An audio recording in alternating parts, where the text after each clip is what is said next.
এই বয়স সম্পর্কে আগে দুইটা হাদিস শোনেন, আমার দিকে তাকান, তারপরে আমি বলছি অবস্থা কি, করণীয় কি। আমি বলেছি যুবকদেরকে কিছু নসিহত করবো আজকে, নিয়াত করেছে, ঠিক আছে ভাই? আচ্ছা, যুবকদের সম্পর্কে প্রথম হাদিস, রাসূল সাল্লাল্লাহু আলাইহি ওয়াসাল্লাম বলেছেন, কিয়ামতের মাঠে মানুষ যখন উঠবে, আমরা উঠবো কিনা? আচ্ছা, নাকি উঠবো না? যারা আগুনে পুড়ে গেছে তারা উঠবে কিনা? যারা পানিতে ডুবে গেছে, যাদের লাশও খুঁজে পাওয়া যায় নাই, উঠবে কিনা? উঠবে। আচ্ছা, যখন মানুষ উঠবে তখন তাকে 5টা প্রশ্ন করা হবে। কয়টা ভাই? এই 5টা প্রশ্নের আগে সে তার পা সামনেও ফেলতে পারবে না, পিছনেও ফেলতে পারবে না। আমরা কি একটু চিন্তা করতে পারছি কত ভয়ঙ্কর হবে বিষয়টা? এই সামান্য গরমে আমাদের অবস্থা খারাপ, সূর্য সেদিন সামনে নিচে, আর মানুষ উঠে দাঁড়িয়ে আছে। তাদেরকে 5টা প্রশ্ন করা হবে। যতক্ষণ পর্যন্ত প্রশ্নের উত্তর দিতে পারছে না, সামনেও যেতে পারবে না, পিছনেও আসতে পারবে না, পা নড়াতে পারবে না। 1, তোমার পুরো জীবনটা তুমি কোন কাজে ব্যয় করেছো? উত্তর কি রেডি আছে আমাদের কাছে? আমরা কি বলতে পারবো, হে আল্লাহ, আমরা আমাদের পুরো জীবন তোমার ইবাদত করে কাটিয়েছি? 2, তোমার যৌবন স্পেশালি তুমি কোন কাজে ব্যয় করেছো? তোমার যৌবন তুমি স্পেশালি কোন কাজে ব্যয় করেছো? যুবকরা কি উত্তর দেওয়ার জন্য প্রস্তুত আছে যে আমাদের যৌবন আমরা আল্লাহর পথে কাটিয়েছি? সবাই কি বলতে পারবো? 3 নাম্বার, তোমার রিজিকের উৎস কি ছিল? কোন পথে সম্পদ অর্জন করেছো? 4 নাম্বার, কোন পথে সম্পদ ব্যয় করেছো? কোন কোন খাতে সম্পদ ব্যয় করেছো? আমরা কি আমাদের আয় এবং ব্যয়ের হিসাব দেওয়ার জন্য প্রস্তুত? 5, তোমাকে আমি যে জ্ঞান দিয়েছিলাম সেই জ্ঞান অনুযায়ী আমল করেছো কিনা? আল্লাহ পাক আমাকে আপনাদের সবাইকে তৌফিক দান করে না, জানা অনুযায়ী আমল করার তৌফিক দান করে না। এই 5টা প্রশ্নের মধ্যে যৌবনকাল ইম্পর্টেন্ট কিনা ভাই? গুরুত্বপূর্ণ কিনা? মাথায় রাখি। সামনে একটা হাদিস শুনুন। রাসূল সাল্লাল্লাহু আলাইহি ওয়াসাল্লাম বলছেন যে এই কিয়ামতের মাঠেই 7 শ্রেণীর মানুষকে আল্লাহ পাক বিশেষ মেহমানদারির ব্যবস্থা করবেন, আরশের ছায়ায় ছায়া দিবেন ইনশাআল্লাহ। কোথায় ছায়া দিবেন? ওই দিন এই ছায়া ছাড়া অন্য কোনো ছায়া থাকবে না। নবী সাল্লাল্লাহু আলাইহি ওয়াসাল্লাম বলছেন তার মধ্যে প্রথম শ্রেণী হচ্ছে ইমামুন আদিল, ন্যায়পরায়ণ শাসক। ন্যায়পরায়ণ, আচ্ছা, ন্যায়পরায়ণ শাসকের একটা এক্সাম্পল দেই। মক্কার জাহেলি যুগে সাহাবীরা ঈমান নিয়ে এসেছেন, বাস তাদের উপর নির্মম নির্যাতন শুরু হয়ে গেছে, আবু জেহেল, আবু লাহাব, উতবা, শাইবা। তখন সাহাবীরা আল্লাহ রাসূলের কাছে এসে বলছেন, ইয়া রাসূলুল্লাহ, আপনি একটু বদদুয়া করেন, তাদের উপর বদদুয়া করেন, আমরা তো আর পারছি না। নবী সাল্লাল্লাহু আলাইহি ওয়াসাল্লাম বললেন, তোমরা মক্কা থেকে হিজরত করে হাবাসায় চলে যাও। কোথায়? হাবাসা। হাবাসা মানে হচ্ছে আবিসিনিয়া।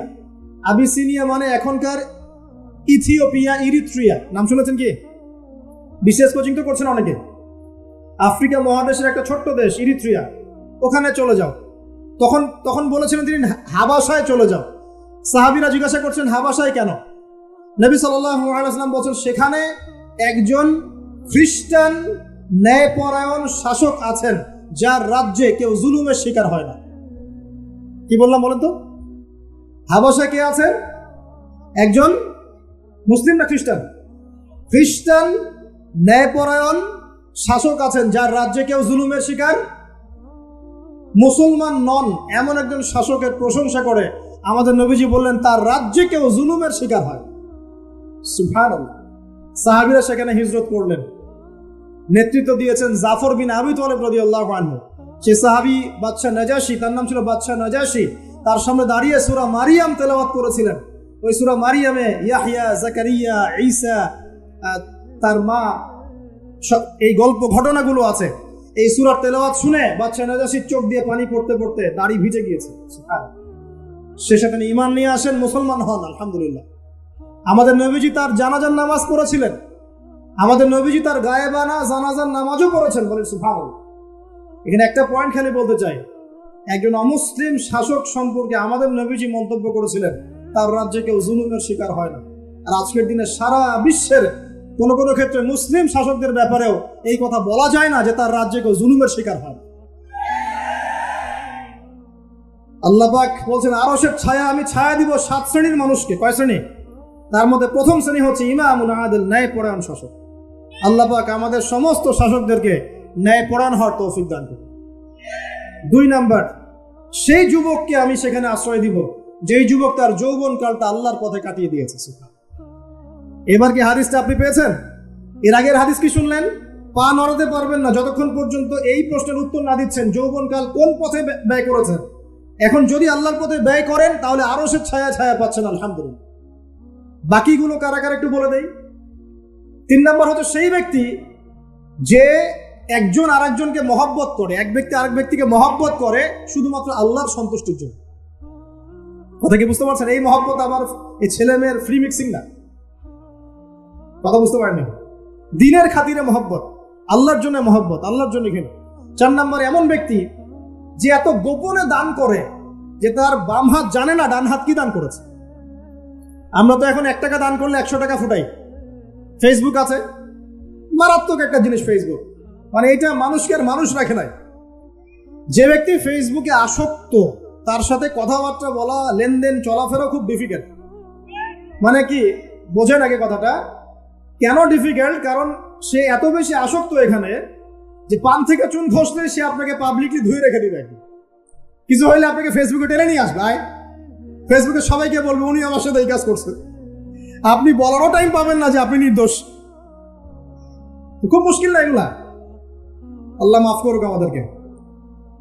এমন ভাবে দান করে যে বাম হাত জানে না ডান হাত কি দান করছে। 5 নম্বর এমন ব্যক্তি যে এইটা যুবক, এটাও যুবক, যাকে কোনো সুন্দরী নারী আহ্বান করছে জিনার জন্য, সুন্দরী উচ্চ বংশের নারী, যে আসো আমার সাথে জিনা করো। ওই যে ইউসুফ আলাইহিস সালামের মতো, মনে আছে? ইউসুফ আলাইহিস সালামের ঘটনা মনে আছে? আচ্ছা, কিন্তু সেই যুবক বলে, সেই ব্যক্তি বলে, ইন্নী আখাফুল্লাহ, আমি আল্লাহকে ভয় করি, আমি তোমার সাথে খারাপ কাজ করতে পারবো। এরকম ছেলে এবং এরকম মেয়ে এখন সমাজে খুঁজে পাওয়া যায়? হাতে গোনা, হাতে গোনা। আপনি অনলাইন ঘাটাঘাটি করেন, গুগল করেন, ক্রস চেক করেন, দেখবেন বাংলাদেশের 25 বছরের কম বয়সী ছেলে আর মেয়েদের জেনার হার কত আপনি বের করে দেন। 25 বছরের কম যে যুব সমাজ আমাদের সামনে আছে তাদের মধ্যে কত % যুবক এখন পর্যন্ত ফিজিক্যাল সম্পর্ক করেনি কারোর সাথে, আপনি খুঁজে বের করতে পারেন। শুধু ছেলেদের ক্ষেত্রে এটা নয়, মেয়েদের ক্ষেত্রেও আছে। এই যে অনার্স লাইফ পার করার আগেই বহু মেয়ে সতীত্ব নষ্ট করে ফেলছে, বহু ছেলে সতীত্ব নষ্ট করে ফেলছে। কথাগুলো কি রাগ করছেন? আমি আপনাদের ভাই এবং আমি আপনাদেরকে মহব্বত করি। আমরা জেনার পথে যাব না, আমরা হালাল সম্পর্কে থাকবো ইনশাআল্লাহ। যখন আপনি জেনায় চলে যাবেন আপনার কলব থেকে আল্লাহ নূর নষ্ট হয়ে যাবে। এটা এমন একটা পাপ যেটা করার পর মানুষ আল্লাহর সামনে মাথা তুলে দাঁড়াতে পারে না, লজ্জায় চোখ নেমে যায়, ইবাদতে স্বাদ পায় না। যখন হারাম সম্পর্কে, ফ্রি মিক্সিং, এগুলোতে মানুষ থাকে, ইবাদতে মানুষ স্বাদ পায় না। দিনের পর দিন ইবাদত করে মনোযোগ আসে না, মন লাগে না, চোখ দিয়ে একটু পানি বের হয় না, আল্লাহর জন্য কাঁদতে পারে না, কারণ মনের মধ্যে তো নূর নাই। আর যখন একটা মেয়ে বেপরদায় থাকে, সে অনেক ইবাদত করলেও তার এই বেপরদায় থাকার কারণে সমাজের বহু মানুষের চোখের জেনা হয়ে যায়। এতে করে ওই সব মানুষের পাপের ফল এই মেয়েটাকে ভোগ করতে হবে। মানুষের চোখের বদনজর লাগে, ওই মেয়ে অসুস্থ হয়ে পড়ে মানসিকভাবে, শারীরিকভাবে। আমি আমাদের যুবক ভাই এবং যুবতীদের বোনদেরকে রিকোয়েস্ট করব, আল্লাহর ওয়াস্তে চরিত্রটাকে পবিত্র রাখার চেষ্টা করুন। আল্লাহ পাক তৌফিক দান করে নেন। এই যুবককে আল্লাহ পাক আরশের ছায়া দিবেন যে একটা মেয়েকে পেয়েও আল্লাহর ভয় তাকে ভোগ করে নাই। আল্লাহ পাক এরকম যুবক ঘরে ঘরে তৈরি করে নেন। তাহলে কি করবেন ভাই? হালাল উপার্জনের ব্যবস্থা করবেন, ব্যাস সরাসরি বিয়ে করে ফেলবেন। পরিবারকে বোঝানোর চেষ্টা করবেন, না বুঝলে আন্দোলন শুরু করবেন যে আমি জেনা করতে চাই না, আমি বিয়ে করতে চাই, বিয়ে আমার দেওয়ানি লাগবো, এইরকম। ব্যাস, তারপর দেখবেন বাপ মা কেমন করে বিয়ে না দেয়। আল্লাহ সাহায্য করবে ইনশাআল্লাহ। আল্লাহ আমাদের যুবক ভাইদেরকে চরিত্র হেফাজত করার স্বার্থে বিয়েকে সহজ করে দেন। আমি আবার কাউরে নিয়ে পালায় যায় না, ওই কাজ করতে যায় না কিন্তু আবার, ঠিক আছে? কারণ এইভাবে কোর্টে গিয়েও যদি একটা মেয়ে বিয়ে করে, এই বিয়ের জায়েজ না জায়েজ নিয়ে অনেক কথা আছে। অতএব এইসব ঝুঁকির মধ্যে যাবেন না, বাসায় বোঝানোর চেষ্টা করবেন। আরেক শ্রেণীর ব্যক্তি আছে যাদেরকে আল্লাহ পাক আরশের ছায়া দিবেন। তারা কারা?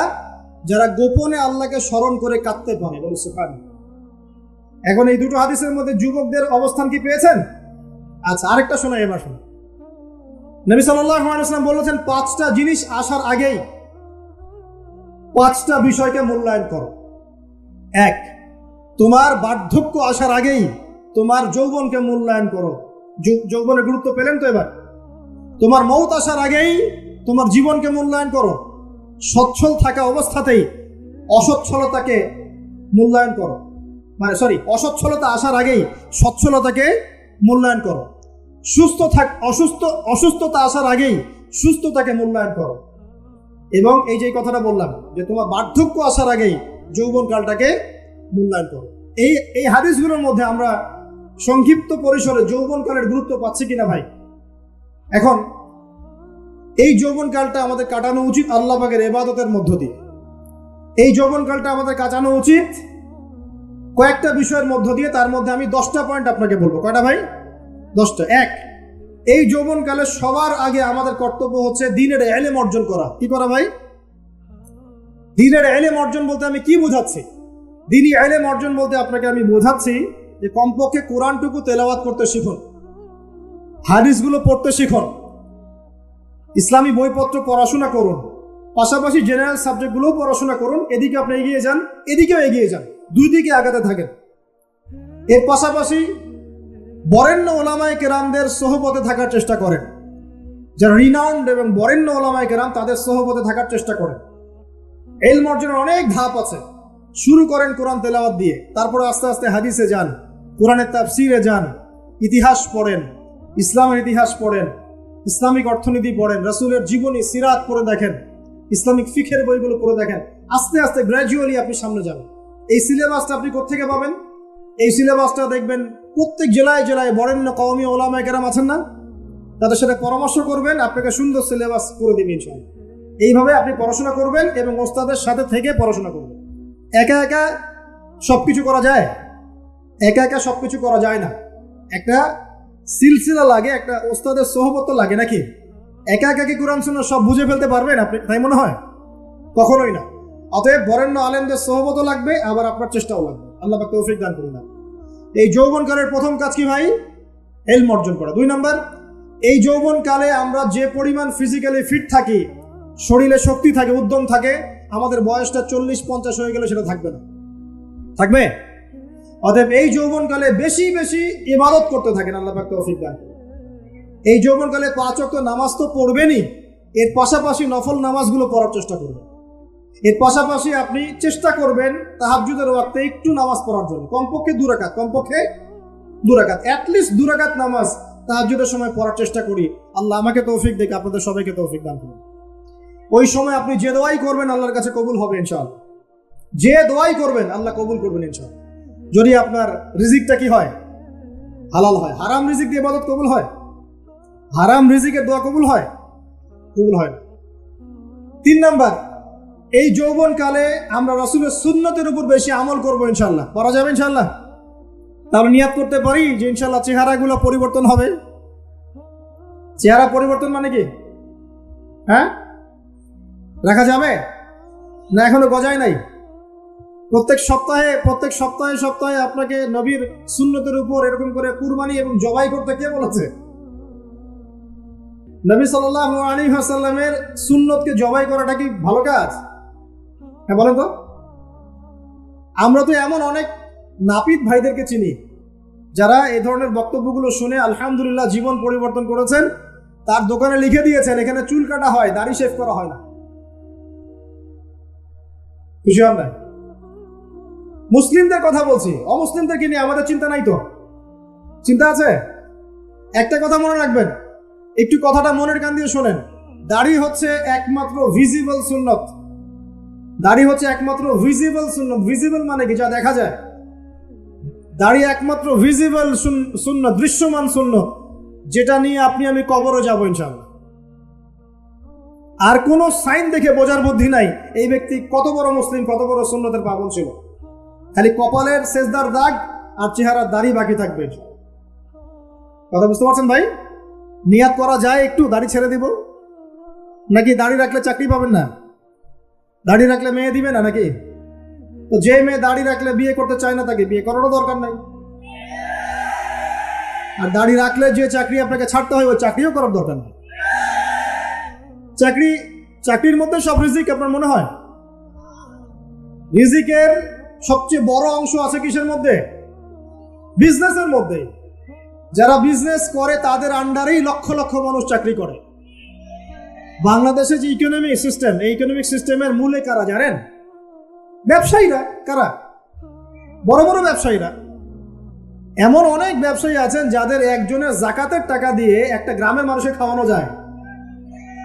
বিশ্বাস করছেন না? ইকোনমিক তো আমার সাবজেক্ট, আমরা পড়েছি এগুলো, পড়াশোনা করেন, দেখেন। বিজনেস, এরপরে আছে ক্রিয়েটিভ কোনো প্রজেক্ট, এমন কোনো প্রজেক্ট যেটা এখন পর্যন্ত কেউ লঞ্চ করে নাই।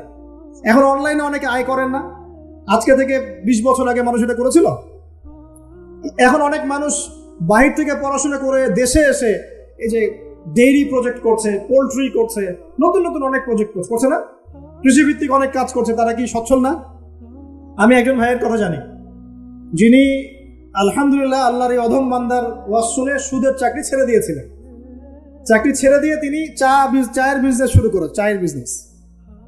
ইদানিং জানলাম তিনি এখন মানুষকে টাকা ধার দেন। মাশাআল্লাহ, তিনি এখন মানুষকে টাকা ধার দেন চায়ের ব্যবসা করেই। আর আমাকে তো এখনো মানুষের কাছে হাত পাততে হচ্ছে। কথা বুঝতে পারেন নাই? আল্লাহ পাক তাকে সুদ ছেড়ে দেওয়ার জন্য সচ্ছল করে দিয়েছেন। এই ওসিলা দিয়েই তিনি সচ্ছল হয়েছেন আলহামদুলিল্লাহ। রিজিক কার হাতে? বিশ্বাস করেন, রিজিক আল্লাহর হাতেই।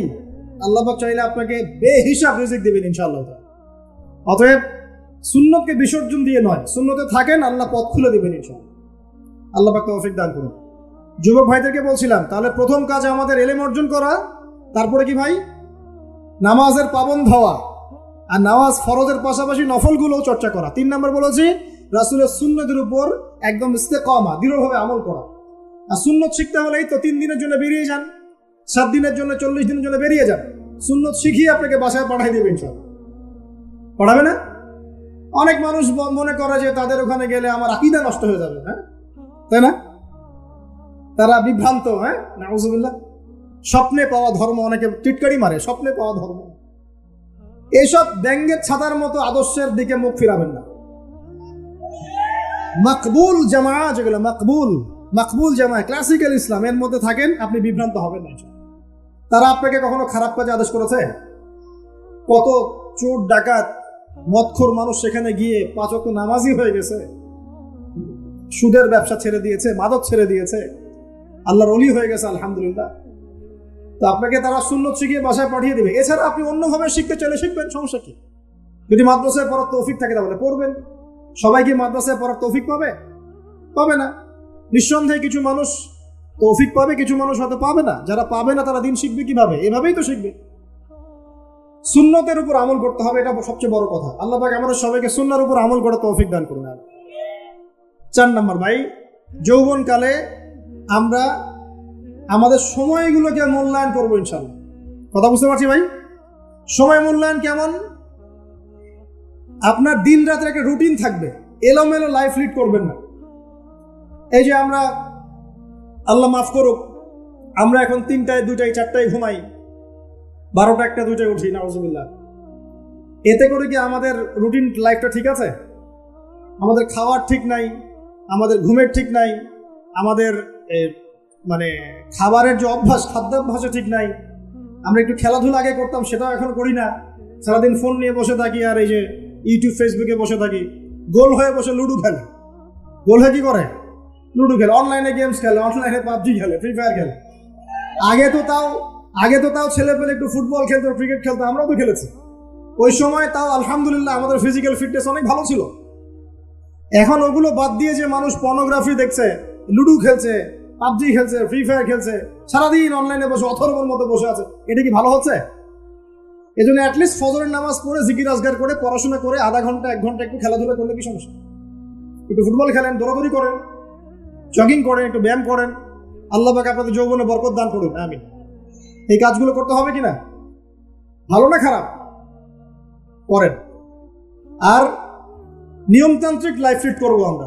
নিয়মতান্ত্রিক, আমার জীবনে একটা রুটিন থাকবে, এই রুটিনের বাইরে যাব না। পড়াশোনার রুটিন থাকবে, খেলার বা এক্সারসাইজ রুটিন থাকবে, খাওয়া দাওয়ার রুটিন থাকবে, দাওয়ার রুটিন থাকবে, আমি আলেম ওলামাদের কাছে যাবো, এই রুটিন থাকবে। একটা রুটিন লাইফ লিড করবেন, এলোমেলো জীবনযাপন করবেন না। আল্লাহ পাক আমাকে তৌফিক দান করুন, আপনাদের সবাইকে তৌফিক দান করুন। কয়টা বলেছি ভাই বলেন? 6 নাম্বার, যৌবনকালে সবচেয়ে বেশি বেঁচে থাকবো নারীর ফিতনা থেকে। কি থেকে ভাই? খুব ডেঞ্জারাস। এদিকে দেখেন না ভাই, আমার দিকে দেখেন, ও থাক না ওর মতো। যৌবনকালে সবচেয়ে বেশি বেঁচে থাকবো কি থেকে? একটা হাদিস বলি, নবী সাল্লাল্লাহু আলাইহি ওয়াসাল্লাম বলেছেন, মা তারাকতু বা'দি ফিতনাতান আদাররু আলা রিজালি মিনান নিসা। আমি আমার পরে, নবীজি বলছেন, আমি আমার পরে পুরুষদের জন্য নারীদের চেয়ে ভয়ঙ্কর কোনো ফিতনা রেখে যাই নাই। কেমন ফিতনা? আপনি একটু অনেস্টলি বলেন তো দেখি, যে আমরা যারা পর্নোগ্রাফিতে টুকটাক আসক্ত বা এ ধরনের অনলাইনে বা অফলাইনে এই ধরনের হারাম সম্পর্কের সাথে আছি, মন থেকে কি আপনি ফিল করেন যে আল্লাহ আপনার সাথে আছেন? বলেন তো দেখি, অনেস্টলি বলেন। আপনি যখন নামাজ পড়ে বাসায় ফিরে যান, ফিরে যেতে যেতে যদি আপনার চোখে খারাপ কিছু পড়ে, আপনার মনের নূরটা নষ্ট হয়, আপনি বুঝতে পারেন না? বুঝতে পারেন না? যখন আপনি এরকম হারাম কোনো সম্পর্কে আছেন, নাউজুবিল্লাহ, আপনার মনটা যে শক্ত হয়ে গেছে, আপনি বুঝতে পারেন না? আল্লাহর ওয়াস্তে নারী জাতির ফিতনা থেকে সর্বোচ্চ দূরত্ব অবলম্বন করবেন। আল্লাহ পাক তৌফিক দান করুন। কি করব তাহলে আমরা? ওই যে বলেছে, হালাল সম্পর্ক করতে পারলে হালাল, যদি করতে না পারি সবর করবেন। কি করবেন? সবর করবেন, ভালো কাজে ব্যস্ত থাকবেন, বেশি বেশি রোজা রাখবেন। কি করবেন? বেশি বেশি রোজা রাখবেন। সোমবারে রোজা রাখবেন, বৃহস্পতিবারে রোজা রাখবেন। এভাবে আপনি আপনার জীবনটা গুছিয়ে নেন, আল্লাহ পাক প্রবৃত্তিকে নিয়ন্ত্রণ করার ক্ষমতা দিবেন ইনশাআল্লাহ। এরপরেও যদি ভুল হয়ে যায়, হতে পারে এই যুগটা ফিতনার যুগ, চরম ফিতনার যুগ। যদি কোনো ভুল হয়ে যায়, খবরদার আপনি হতাশ হবেন না। ভুল হয়ে গেলে কখনো হতাশ হবেন না। হতাশা শয়তানের পক্ষ থেকে আসে, কখনো হতাশ হবেন না। দেন ওযু করে জায়নামাজে দাঁড়িয়ে 2 রাকাত নামাজ পড়ে আল্লাহকে বলবেন, আল্লাহ আমার ভুল হয়ে গেছে, আমাকে মাফ করে দাও। পারা যাবে ইনশাআল্লাহ। জীবনে কখনো হতাশ হবেন না। জীবনে যাই হয়ে যাক না কেন, কখনো হতাশ হবেন না। মনে রাখবেন, আল্লাহ আপনার রব, আল্লাহ আপনার সাথে আছেন ইনশাআল্লাহ। অতএব নারীর ফিতনা থেকে নিজেকে বাঁচিয়ে রাখার চেষ্টা করুন। আল্লাহ পাক তৌফিক এনায়েত করুন। 7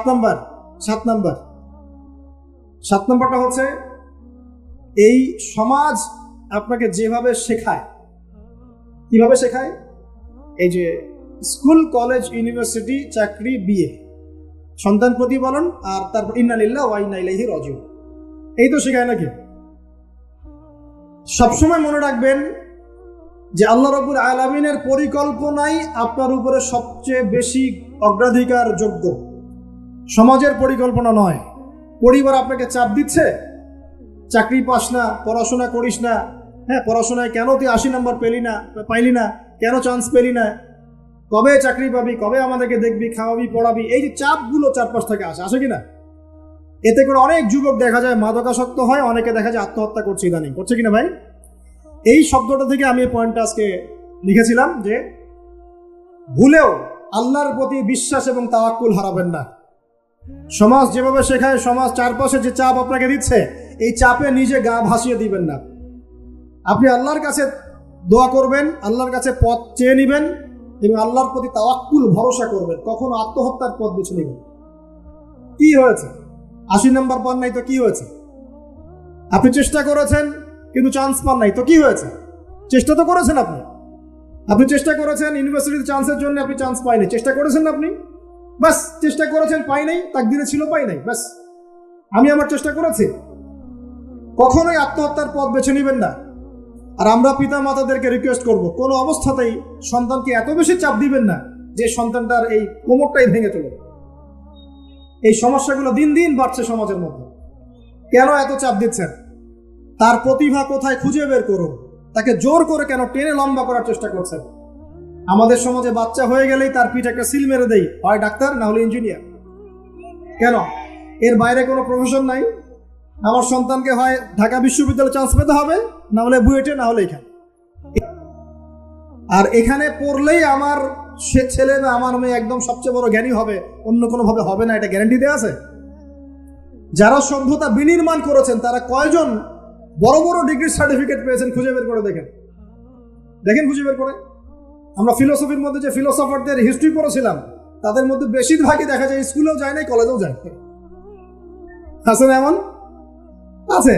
আমি বলছি না আপনারা যাবেন না, আমি বলছি জ্ঞানের মানদণ্ড এটাই নয় যে আমার সার্টিফিকেট অর্জিত হয়েছে, সার্টিফিকেটটাই জ্ঞানের মানদণ্ড নয় তো।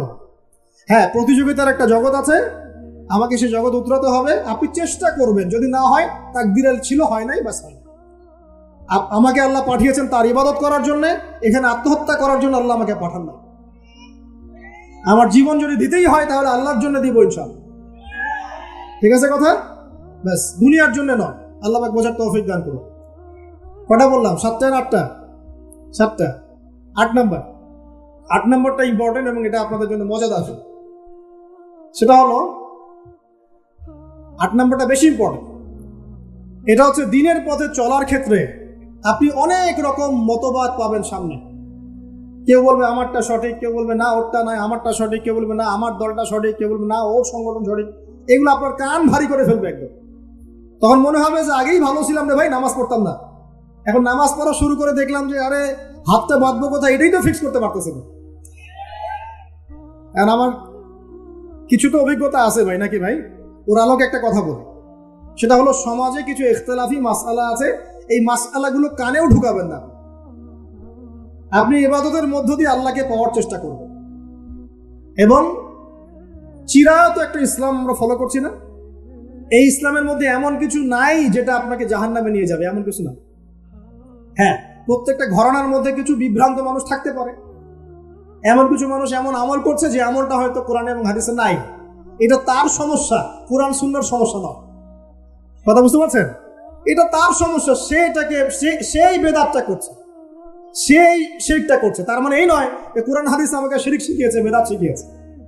কোরআন এবং হাদিসে যেটা আছে এটা সুন্দর এবং এটা চিরায়ত একটা ক্লাসিক্যাল ইসলাম আমাদের কন্টিনেন্টে আছে, বাংলাদেশেও আছে। এখানে থাকলে আপনি বিভ্রান্ত হবেন না ইনশাআল্লাহ তাআলা। বরেণ্য ওলামায়ে কেরামদের কাছে গিয়ে অন্তত একজন হকপন্থী আলেমের সাথে পরামর্শ করে আপনি আমল করার চেষ্টা করুন। আর যে বিষয়গুলো নিয়ে ইখতিলাফ আছে এগুলো নিয়ে সমাজে মত পার্থক্য সৃষ্টি করে সমাজটাকে বিভক্ত করতে যায় না। আল্লাহর ওয়াস্তে মসজিদ ভাগ করতে যায় না, সমাজকে ভাগ করতে যায় না। জাতিগত ঐক্যটা রক্ষা করেন, আল্লাহ পাক বোঝার তৌফিক দান করেন। আর যদি মানুষের মধ্যে খারাপ কিছু দেখি, ওই খারাপ কিছু বিষয়টা আমি এড়িয়ে যাবো ইনশাআল্লাহ। আর কোনটা ভালো কোনটা খারাপ আমি বুঝবো কিভাবে? আমি 10 জন আলেমের সাথে পরামর্শ করবো, বাস। আমি এত বড় আলেম নই, তাহলে আমি 10 জন আলেমের সাথে পরামর্শ করবো যে হুজুর এই বিষয়টা চলছে, এটা সম্পর্কে আসলে বিষয়টা কি। একটা ঘরানার দিকে কখনো আপনি সাম্প্রদায়িকভাবে বায়াসড হয়ে যাবেন না। আপনি আপনার চিন্তাটাকে লিবারেল রাখবেন, হকটা যেখানে পাবো সেটা নিব ইনশাআল্লাহ। এমন নয় যে উনি বলেছেন বলেই হক আর কারোটা নিব না, ওনারটাই নেব, এভাবে চিন্তা করবেন না। হক যেখানে আছে সেখানে যাবেন আপনি ইনশাআল্লাহ। আল্লাহ পাক আমাদেরকে বোঝার তৌফিক দান করুন। আর যে ইখতিলাফগুলো আছে এগুলো নিয়ে সমাজকে বিভক্ত করতে যায় না, মতানৈক্য নিয়েই ঐক্য হবে ইনশাআল্লাহ তাআলা। আল্লাহ পাক আমাদেরকে এই কথাটা বোঝার তৌফিক দান করুন। আর শেষের দুটো হলো যৌবনকালে আমরা আমাদের পরবর্তী জীবনের প্রস্তুতি গ্রহণ করবো ইনশাআল্লাহ। কারণ বার্ধক্যের জীবনে আপনি কিন্তু এই কাজগুলো এখন করতে পারছেন, সেগুলো পরে পারবেন না। অতএব এই সময়ই আপনি আপনার রিজিকের একটা অংশ সঞ্চয় করার চেষ্টা করুন, কিছু সাস্টেইনেবল অ্যাসেট করার চেষ্টা করুন, যাতে পরবর্তী বয়সে গিয়ে আপনাকে দিনের দিকে কাজ করার জন্য দুনিয়ার ফিতনায় পড়তে না হয়। আল্লাহ পাক আপনাদেরকে হালাল রিজিকের ব্যবস্থা করে দিন, আমি দোয়া করি আল্লাহুম্মা আমিন। আর সবশেষ যেটা বলতে চাচ্ছিলাম, দেখুন যৌবনকালে আমরা যা করতে পারবো অন্য সময় পারি না। তাই এই যৌবনেই ইলম অর্জন করে আল্লাহ পাকের দ্বীনের এই দাওয়াতের মেহনত আমরা শহরে শহরে, গ্রামে গঞ্জে, জেলায় উপজেলায়, প্রত্যন্ত অঞ্চলের সমস্ত জায়গায় পৌঁছে দিব ইনশাআল্লাহ। যৌবনকালে আমরা বেশি বেশি দাওয়াতি কাজ করার চেষ্টা করবো, আল্লাহ পাক তৌফিক দান করুন। যতটুকু জানেন, আপনি এতটুকু জানেন না যে নামাজ পড়তে হয় 5 ওয়াক্ত, তাহলে নিজে পড়েন, মানুষকে নামাজের দাওয়াত দেন। আপনি এতটুকু জানেন না যে ভাই সুদ খাওয়া হারাম, জানেন কি না ভাই? ব্যাস আপনি মানুষকে বলেন যে ভাই হালাল খাই, সুদ না খাই। আপনি এতটুকু জানেন না যে জেনা করা হারাম, বাস আপনি আপনার বন্ধুকে দাওয়াত দেন, ভাই জেনার দিকে যাইস না এবং হারাম অ্যাফেয়ার্সে যাইস না। যতটুকু জানেন অতটুকু মানুষের কাছে পৌঁছে দেন, আল্লাহ পাক তৌফিক দান করুন। যুবক ভাইদেরকে আমি এই 10টা নসিহত করলাম আজকে, এই নসিহতগুলো একটু মেনে চলেন, যৌবনটা সুন্দর হবে ইনশাআল্লাহ। এছাড়া আর অনেক নসিহত আছে, এগুলো ওই যে বইগুলোর নাম বলে দিয়েছি, আল্লামা তাকি উসমানী হুজুরের যে বইগুলো এগুলো পড়েন, ইনশাআল্লাহ দেখবেন আরো অনেক হেদায়েত আপনি পাবেন। মোটা দাগে কথা হচ্ছে ইলম অর্জন করতে হবে। রাজি আছে কিনা ভাই? রাজি আছে কিনা বলেন? ইলম অনুযায়ী আমল বাড়িয়ে দিব, রাজি আছে কিনা? হকপন্থী ওলামায়ে কেরামের সাথে পরামর্শ করে চলবো, রাজি আছে কিনা? আমরা যৌবনকালে হালাল রিজিক অন্বেষণের চেষ্টা করবো, রাজি আছি কিনা? যৌবনের সময়কে বিন্যাস করে চলবো, এলোমেলো জীবনযাপন করবো না, রাজি আছে কিনা? নারীদের ফিতনা থেকে বেঁচে থাকার চেষ্টা করবো, রাজি আছে কিনা? আগামী দিনের জন্য, ইসলামকে এগিয়ে নেওয়ার জন্য দাওয়াতের মেহনত করবো, রাজি আছে কিনা? আচ্ছা, এখন আসেন, এগুলো আমাদের করণীয় ছিল, আমাদের যুবকরা এখন করছে কি সেটা শোনো। আমাদের যুবকরা এখন কিশোর গ্যাং করছে। কিশোর গ্যাং কি করছে? আপনাদের পরিবারের কর্তা যারা আছেন তাদেরকে আমি একটু রিকোয়েস্ট করবো, আপনার সন্তানের দিকে খেয়াল রাখেন। আপনার সন্তানকে যত ছোট মনে করছেন, আপনার সন্তান এখন এত ছোট নয়। কিশোর বয়সে সে এমন পাপও করে ফেলেছে যা আপনি এখনো করেন নাই। কিশোর বয়সে এমন এমন পাপ করা তার শেষ যা আপনি এখনো চিন্তাও করতে পারেন না। অতএব সন্তানকে শুধু গায়ে গতরে বড় করলে হয় না। আমরা যে সন্তানকে মানুষ করার জন্য নিজের ঘাম ঝেড়ে দিচ্ছি, মানুষ করার অর্থ হচ্ছে ওর আত্মাটাকে গড়ে তোলা, দেহটাকে গড়ে তোলা নয়, তার আত্মাটাকে গড়ে তুলুন। সন্তান দিকে খেয়াল রাখেন। ঢাকা শহরে কিশোর গ্যাংয়ের দৌরত্বে টেকা যাচ্ছে না।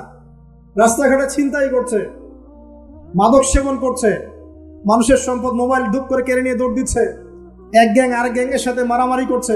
এগুলো শিখছে কোত্থেকে? এগুলো শিখছে আপনার ওই যে অপসংস্কৃতি দেখে দেখে। পশ্চিম থেকে, আমাদের পার্শ্ববর্তী থেকে অনেক অপসংস্কৃতি ঢুকছে ভিতরে, ওটা দেখে দেখে দেখে দেখে শিখছে কি করতে হয় না। দুইটা গ্যাং তৈরি করছে এবং সিনেমাতে যেমন দেখানো হয় সে নিজেকে ওই রকম করে চিন্তা করা শুরু করেছে। এই কনসেপ্টগুলো মানুষ পাচ্ছে কোথায়? নাটক সিনেমা থেকে পাচ্ছে। একটা দল ক্রিয়েট করেছে, সে সেই দলের নেতা হয়েছে, আরেক দল তাকে মারতে আসছে, সে আবার তাকে মারতে যাচ্ছে। এই যে জিনিসগুলো, এগুলো নাটক সিনেমায় দেখানো হচ্ছে না এখন? যুবকরা শিখছে কোত্থেকে এগুলো? বাংলাদেশের মেয়েদেরকে একসময় শেখানো হয়েছে তুমি সুন্দর না, তুমি কি না, তাদের মনে ঢোকান তুমি সুন্দর না, আরো সুন্দর হতে চাও, আরো সুন্দর হতে চাও, এই ক্রিম মাখো, সুন্দর হয়ে যাও। এই একটা কনসেপ্ট ঢুকিয়ে দিছে মাথায়, তুমি সুন্দর না, তোমাকে আরো সুন্দর হতে হবে। আল্লাহ তোমাকে যে সৌন্দর্য দিয়েছেন এটা যথেষ্ট না, অন্যরা আরো অনেক বেশি সুন্দর, তুমি সুন্দর না, এই ক্রিম মাখো, সুন্দর হবে। এই করতে করতে করতে ক্রিমের ব্যবসা শুরু হলো। বাণিজ্য, সবকিছুর পিছনে কি থাকে? বাণিজ্য, আর কিছু না। তারপর শুরু হলো যে পার্লার, অমুক ক্রিম, তমুক ক্রিম, অমুক সোনো, এই সেই, বাস মেয়েরা পাগল হয়ে গেল। ব্যাস নতুন নতুন আমরা আমাদের সংস্কৃতি ধারণ করে যে কাপড় চোপড় গুলো পরি, কিছু মানুষ শেখালো এর চেয়ে এই ফ্যাশনটা ভালো, এটা পরো। ব্যাস ঈদে ঈদে নতুন নতুন ফ্যাশন আসা শুরু করলো। আর পাঞ্জাবি পায়জামা পরা তো আমাদের বাপদাদাদের শূন্য, বাঙালিদেরই শূন্য। সব বাদ দিয়ে এখন আমরা কি শুরু করেছি দেখেন তো। এগুলো কিন্তু মিডিয়া দিয়ে আপনাদেরকে ঢোকানো হয়, মিডিয়া থ্রু দিয়ে। আমরা দেখছি এখন যুবকরা, বহু যুবক মাদকাসক্ত হয়ে যাচ্ছেন, হচ্ছেন কিনা? কিসের এত হতাশা ভাই? কি হয়েছে? আপনার গার্লফ্রেন্ড আপনাকে ছেড়ে চলে গেছে? গেছে না হয়তো, কি হয়েছে? কি হয়েছে? গার্লফ্রেন্ড ছেড়ে চলে গেছে তো কি হয়েছে? আল্লাহ পাকের জমি নাকি মেয়ের অভাব নাকি? আরে শেষ জামানায় একজন ছেলের পিছনে 40টা মেয়ে ঘুরবে। 40টা মেয়ে ঘুরবে না, আসলে সরি ফর দ্য ল্যাঙ্গুয়েজ, 40 জন নারীর দায়িত্ব একটা ছেলেকে নিতে হবে শেষ জামানায়। মানে মা, বোন, ফুপু, খালা, স্ত্রী, এই সব মিলে 40 জন কাঁধে উঠে যাবে। এখন ঘরে ঘরে মেয়েদের সংখ্যা বাড়ছে না? নবীজি বলেছে শেষ জামানায় মেয়েদের সংখ্যা বাড়বে, ছেলেদের সংখ্যা কমবে। কমছে কিনা ছেলেদের সংখ্যা? এখন হয়তো এভারেজ 100, 104, পরে দেখবেন আরো বেড়ে গেছে। শুধু আমেরিকার হিস্ট্রি ঘেটে দেখেন, ওখানে ছেলে মেয়ের অনুপাতটা কেমন। কমছে সব জায়গাতে, আরো সামনে কমবে। তো একজন গার্লফ্রেন্ড আপনাকে ছেলে চলে গেছে, ব্যাস জীবনটা উৎসর্গ করে দিতে হবে তার জন্য। এখন কি ফেন্সিডিল, গাঁজা, ইয়াবা এগুলো সেবন করতে হবে? আপনাকে কে সৃষ্টি করেছেন ভাই? কি উদ্দেশ্যে? প্রথমে কি একটা বলেছি, কি উদ্দেশ্যে? আমাকে আল্লাহ পাঠিয়েছেন দুনিয়াতে নামাজ পড়তে, রোজা রাখতে, দিনের প্রচার করতে, দিনের জ্ঞান অর্জন করতে, এই তো। তা আমি একজন মেয়ের জন্য জীবন নষ্ট করে দিব কেন? আমি তাহলে আল্লাহর কাছে কি মুখ দেখাবো আর নবীর কাছে কি মুখ দেখাবো? ওখানে গিয়ে বলবো আল্লাহ আমি আমার অমুক প্রেমিকার জন্য আশেক হয়ে একদম জীবন দিয়ে দিয়েছি, আত্মহত্যা করেছি। গেছে ভাই, যাইতে দেন। যে ব্যক্তি আপনার অবস্থানকে মূল্যায়ন করে নাই সে আপনার যোগ্য ছিল না। এখন আপনি কি করবেন? নিজের অবস্থান উন্নত করেন, আপনার পিছনে লাইন ধরে ঘুরবে ইনশাআল্লাহ। এটাই বাস্তবতা। দুনিয়া খুব খারাপ জিনিস। মানুষের অবস্থানকে মূল্যায়ন করে। মানুষ মানুষের অবস্থানকেই মূল্যায়ন করে, কিন্তু আল্লাহ রাব্বুল আলামিন আপনাকে সর্বাবস্থায় ভালোবাসেন। আলহামদুলিল্লাহ। এই যে আমরা এখন অনেক পাপ করছি না, আল্লাহকে আমাদেরকে আযাব দিয়ে ধ্বংস করে দিয়েছেন। আল্লাহ পাক এখনো আমাদেরকে ভালোবাসেন, রহম করেন, অপেক্ষায় আল্লাহ পাক অপেক্ষা করছেন কখন তওবা করবে, আমি তওবা কবুল করব। এই কখন আমার বান্দা খালি একবার বলে আস্তাগফিরুল্লাহ, আল্লাহ পাক সাথে সাথে মাফ করে দিবেন। আর সেই আল্লাহকে ভুলে আপনি কার পিছনে ছুটছেন?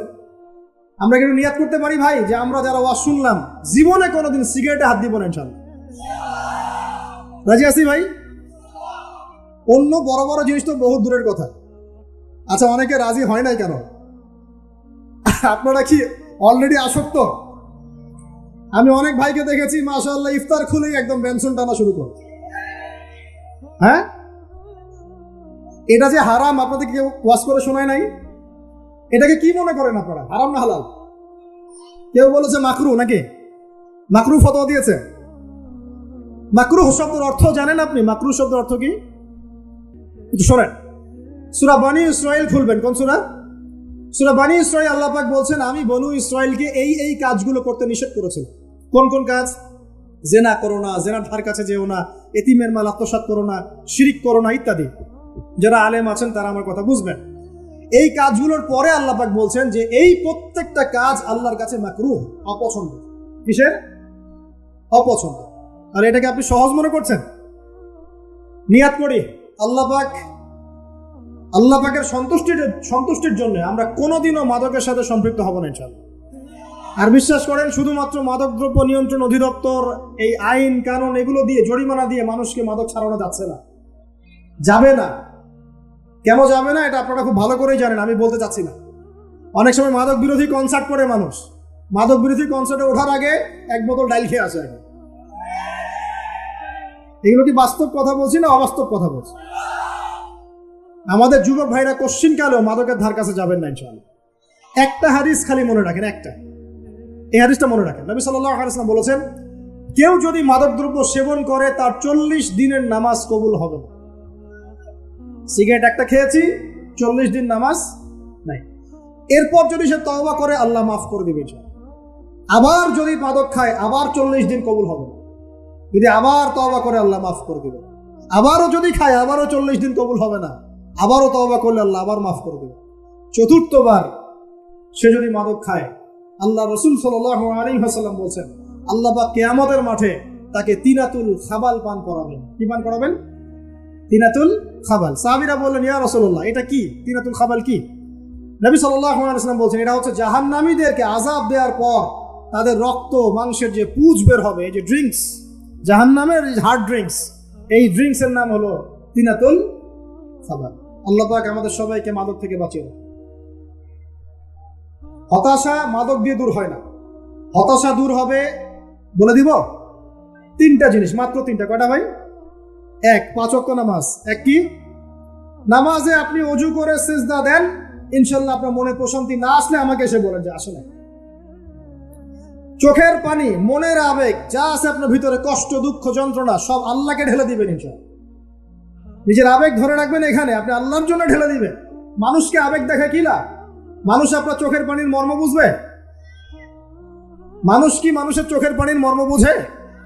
আপনার পিতা যদি মারা যায়, আমার কাছে এসে দোয়া চান, কান্নাকাটি করে, আমি দোয়া করতে পারবো, কিন্তু আমি কিন্তু আপনার ফিলিংসটা বুঝতে পারবো না। আপনার অনুভূতি কে বুঝতে পারবেন? আল্লাহ পাক আপনার ঘাড়ের রগের চেয়েও কাছে আছে। সুবহান আল্লাহ পাক ঘাড়ের রগের চেয়ে কাছে আছে। গতকালকে বাংলাদেশের একজন বরেণ্য আলেমের সাথে একটা কনফারেন্সে ছিলাম। উনি বলছিলেন যে এক ব্যক্তি, এটা শোনেন, এক ব্যক্তি খুব তার শখ যে তিনি সাহাবীদের মতো নামাজ পড়া শিখবেন। কথা বুঝতে পারছেন? সাহাবীদের মতো নামাজ শিখবেন। তো একজন বরেণ্য আলেমের কাছে এসেছেন, এসে বলছেন যে আমাকে সাহাবীদের মতো নামাজ শিখিয়ে দেন। তখন সেই আলেম আরেকজন আলেমের সন্ধান দিয়েছেন যে তুমি তার কাছে যাও, তিনি শেখাবেন। তো সেই ব্যক্তি একটু অবাক হয়েছেন, কারণ যাকে প্রশ্ন করেছিলেন তিনি অনেক বড় মুহাদ্দিস, আর যার কাছে পাঠানো হচ্ছে তিনি অত বড় মুহাদ্দিস নন, কিন্তু আবেদ, আমল করেন। তাকে গিয়ে বলছেন উনি আমাকে পাঠিয়েছেন সাহাবীওয়ালা নামাজ শিখিয়ে দেন। তখন তিনি বলছেন ঠিক আছে, সুন্দর করে ওযু করে আসো, সুন্দর করে ওযু করে আসো। ওযু করার সময় খালি খেয়াল রাখবা যে আমি ওযু করছি শুধু আল্লাহর সন্তুষ্টির জন্য। কি খেয়াল রাখবেন? ওযু করছি শুধু আল্লাহকে রাজি খুশি করার জন্য ওযু করছে, আর কোনো উদ্দেশ্য নাই আমার। ওযু করতে যাচ্ছে, তিনি আবার বলছেন দাঁড়াও, শুধু আল্লাহকে রাজি খুশি করার জন্য ওযু করো। আবার শুরু করছেন, আবার বলছেন শুনো, শুধু আল্লাহকে রাজি খুশি করার জন্য ওযু করো।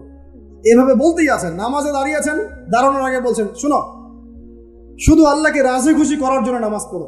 বলতেই আছেন। এক পর্যায়ে সে ব্যক্তি নামাজ শুরু করলো, নামাজে মনোযোগ এদিক ওদিকে যায়, আর তার মাথায় এটা আসে, এই শুধু আল্লাহকে রাজি খুশি করার জন্য আমাকে নামাজ পড়তে হবে, শুধু আল্লাহকে রাজি খুশি করার জন্য নামাজ পড়তে হবে।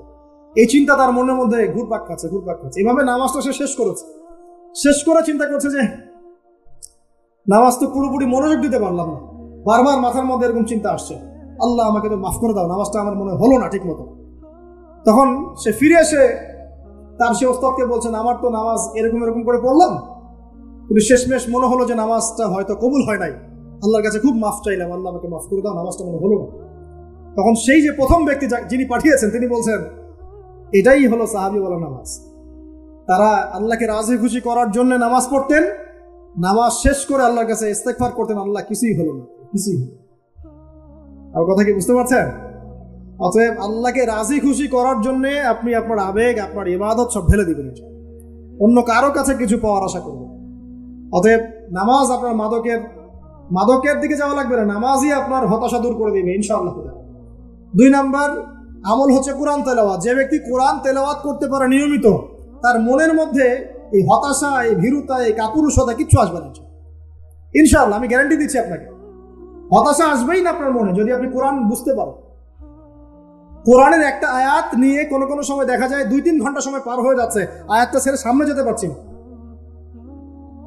কোরআনের ভিতরে ঢুকলে আপনি দুনিয়ায় ভুলে যাবেন কি হচ্ছে আশপাশে। আমি এমন অনেক আলেমকে দেখেছি যে একটা বই, পাতলা একটা বই, আরবি বই নিয়ে পড়া শুরু করেছেন, যে ফজরের পরে জোহরের ওয়াক্ত হয়ে যাচ্ছে, বইটাই শেষ করতে পারবেন না। বুঝতে পারবেন না? যখন আপনি ইলমের ভিতরে ঢুকে যাবেন, কোরআনের ভিতরে, হাদিসের ভিতরে, আপনার দুনিয়ার খেয়ালই নাই। একজন আলেম তিনি এক রাত্রে একটা বই লিখেছিলেন, চটি বই, এক রাত্রের মধ্যে। বলা হচ্ছে, তার সম্পর্কে বলা হচ্ছে যে রাতের খাবার তাকে দেয়া হয়েছে, যে আপনি এটা খেয়ে নেন, খাবারটা পাশেই আছে, খাবারটা খাবো, এটা লিখে খাবারটা খাবো, এরকম তার চিন্তা ছিল। ফজর হয়ে গেছে, বই লিখাও শেষ, খাবার এই অবস্থায় পড়ে আছে, ডুবে গেছেন ভিতরে, খাওয়ার মাথায় খেয়াল নেই।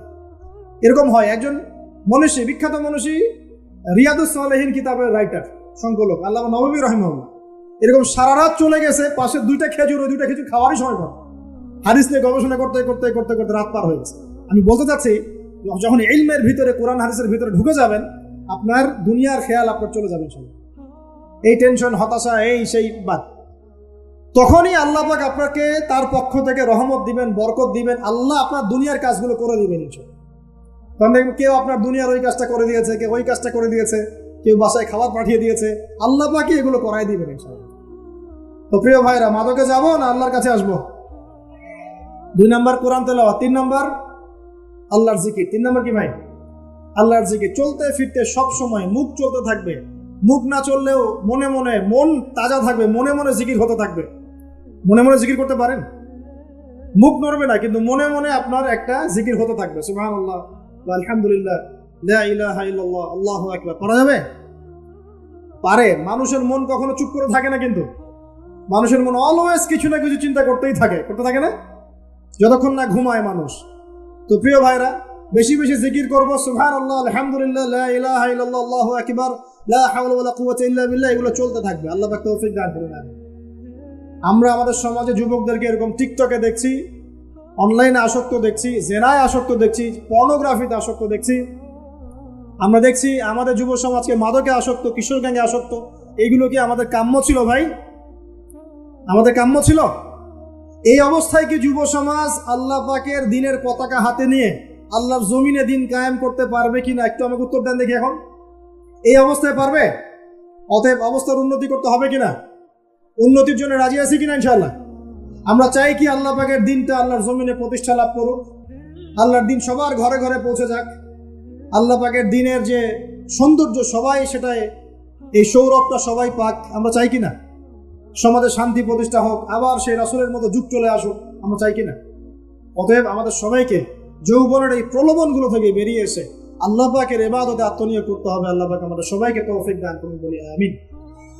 আমাদের সবাইকে আল্লাহ রাব্বুল আলামিন কোরআন এবং হাদিসের গভীর জ্ঞান অর্জন করার তৌফিক দান করুন, বেশি থেকে বেশি ইবাদত করার তৌফিক দান করুন।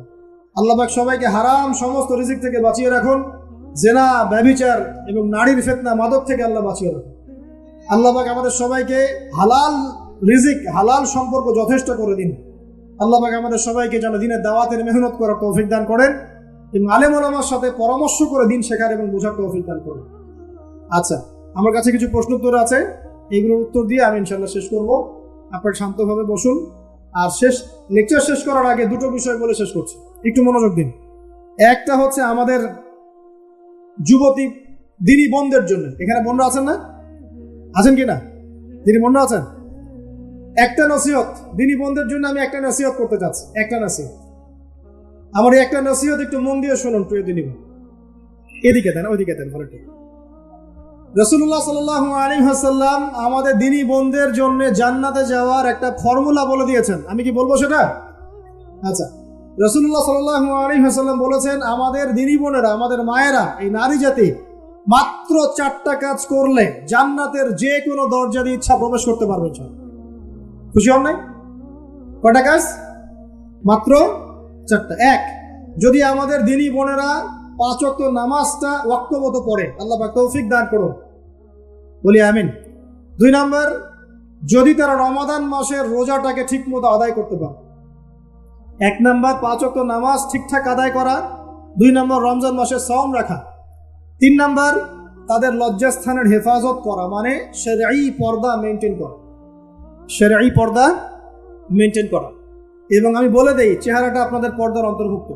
এটা নিয়ে অনেক বাকবিতণ্ডা হয় না সমাজে, চেহারা দেখানো যাবে কি যাবে না ইত্যাদি। চেহারা আপনার পর্দার অন্তর্ভুক্ত বিষয়, ফুল স্টপ। এর উপরে ফতোয়া অনেকভাবে দিচ্ছে, কিন্তু বরেণ্য উলামায়ে কেরামের কিতাবগুলো ঘাটাঘাটি করেন, তাদের ফতোয়া হচ্ছে চেহারা আপনার পর্দার অন্তর্ভুক্ত বিষয়, চেহারা ঢেকে রাখবেন, আল্লাহ পাক তৌফিক দান করুন। চোখ থাকবে খোলা, ঠিক আছে। 4 নাম্বার, স্বামীর আনুগত্য করতে হবে। স্বামীর আনুগত্য, এই যে আনুগত্য শব্দ শুনলেই মানুষের একটা মানে নেগেটিভ ধারণা তৈরি হতে পারে। স্বামীর আনুগত্য মানে কি আমি তার দাসত্ব করব? আনুগত্য মানে, প্রিয় দিনী বোন, আনুগত্য মানে দাসত্ব নয়। আনুগত্য মানে কোরআন সুন্নাহর যে বিধানগুলো আপনার স্বামী আপনাকে পালন করতে বলবে, আপনি সেগুলো করবেন, আপনি করতে বাধ্য। কিন্তু স্বামী যদি কোরআন সুন্নাহর বাইরে কিছু করতে বলে, সেটা মানতে আপনি বাধ্য নন।